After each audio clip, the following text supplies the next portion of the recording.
So today I want to give you some fast 10 tips to living financially fearless instead of financially flailing. Because we all don't want to flail. We want to fly like an eagle. Or so Lenny Kravitz told me. Anyway. Hey, what's up? It's Justine with Debt Free Millennials, the channel for all things millennial, money, and debt-free living.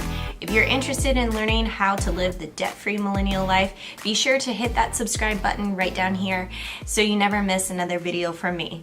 Here's your 10 tips for becoming financially fearless that you get so crazy fired up that money management is no longer an issue for you. You've got it on lockdown so that you can jump into whatever it is that you want to experience as a millennial.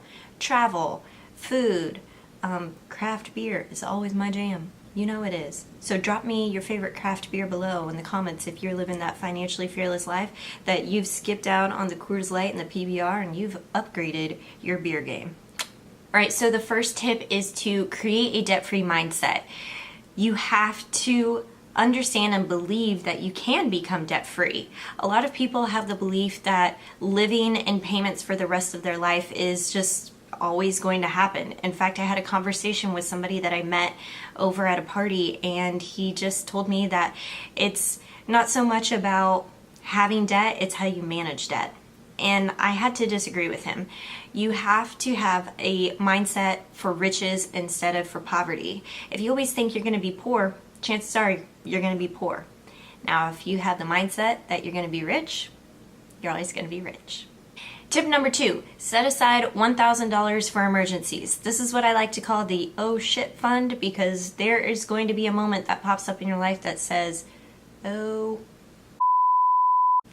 what have I done? I need to fix my car, fix my phone, my laptop crashed. You need to have a minimum set aside $1,000 for emergencies. Tip number 3, write down your income and expenses every single month. You are going to hold yourself accountable to how much income you're bringing in and then how much expenses that you have incurred over the month. This is what we like to call a budget. Budgets are not bad, okay? They simply mean that you get to choose how you want your money to be allocated. You take ownership and control of your money when you have it written down. And I don't care if this is in a spreadsheet or in an app or simply on a whiteboard where every single day you're coming back in and thinking, okay, what did I buy today? And you're writing it down. You'll quickly see how things add up very fast and where you can cut things. Tip number 4, you need to organize your debt. If you have debt in your life right now, organize them by logging into your lending institution accounts, credit card accounts, student loan debt. You need to start adding those all up and put it in one spot.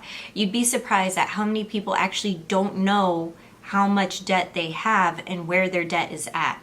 A lot of people tend to forget the interest rate. It's out of sight, out of mind.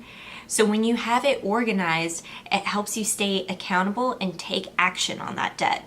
So list out the company name, the minimum payment, the interest rate, and the total loan amount balance, and then the repayment terms for those loans, and you'll be able to organize and quickly see where you can start making moves. Tip number 5, you are going to create long-term money goals and start saving for them monthly. A lot of times people just wait until the last minute to book these expensive vacations and they blow their budget. Instead, why not estimate those vacation funds and then break it out into monthly payments, so every month you're paying yourself for that vacation, and then when it comes time to take the trip, you've already got the funds saved up. Very simple. It's what I've done for every single vacation that I've taken, and I actually did this exact same method for saving up a new to me car.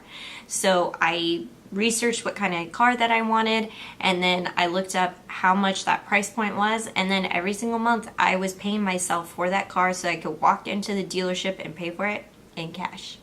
Tip number 6, you need to find contentment.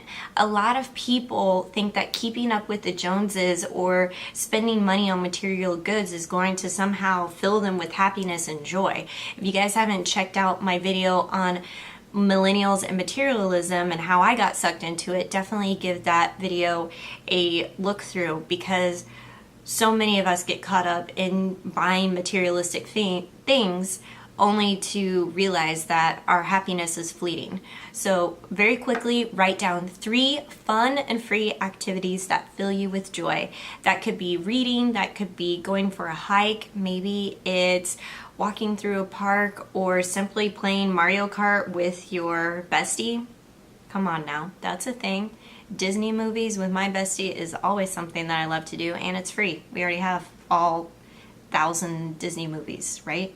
Listing out free and fun activities and posting them somewhere where you can see them every day will help you get back to contentment in your life.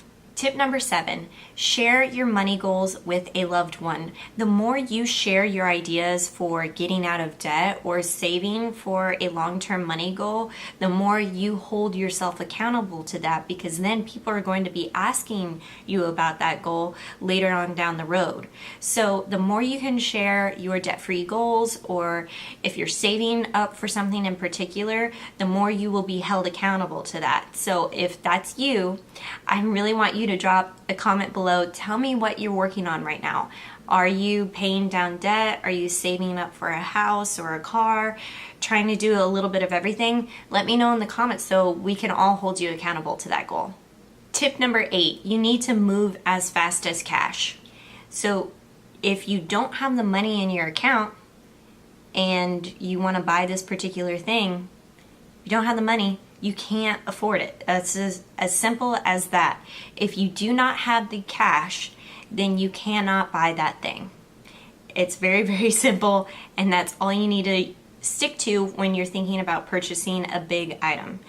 Let's say, for example, you want to buy a new mattress, and they cost, well, in my case, it was $650 for my new mattress. They're pretty expensive. Now, if I didn't have the $650 in cash in my bank account, I'd have to wait until I had the money saved up and then go back and purchase the brand new mattress. Simple as that. Tip number 9, when in doubt, do without. If you have a problem with impulse shopping, something very easy that you can do, especially whether it be in the mall or on Amazon, you can put that thing on hold. You can ask the salesperson to hold that for you for 24 hours. If you're still thinking about it the next day, go back and get it. And if you've forgotten all about it, then you just saved yourself a couple of bucks. Same thing goes with online shopping. You can create wish lists using Amazon.com, or I really like to use a Chrome extension called Shop Tagger, and you can start saving items that you think you want to purchase into these wish list boards or lists that you can go back to. And before you add it to your cart and make the final purchase and submit your payment, you allow yourself some time to go through, wait 24 hours and come back. If you're still thinking about it the next day, then you can purchase it. And tip number 10, have a diversified plan for long term.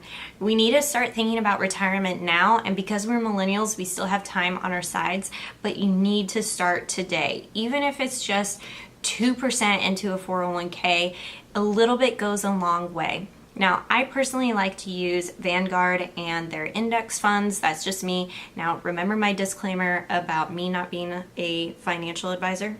Justine Nelson is not a licensed financial advisor, but a savvy financial educator who wants to share her personal knowledge. This video references an opinion and is for information and educational purposes only. It is not intended to be investment advice. Conduct your own due diligence or consult a licensed financial advisor or broker before making any and all investment decisions. Any investments, trades, speculations, or decisions made on the basis of any information found in this video expressed or implied herein are committed at your own risk, financial or otherwise. Okay, so we got that taken care of. But I personally love using index funds, and they are a very easy way to keep up with the stock market, and the rate of return is really well, plus the expense ratios for index funds with Vanguard are the lowest you will find out there on the market. These definitely be actively managed mutual funds any day, in my opinion. You definitely need to check out John Bogle's book, The Little Common Sense Book of Investing. It changed how I approach my investing game for sure. All right, let me know what other things you're doing to be financially fearless, that you're getting in on that money game, guys, and I'll catch you in another video.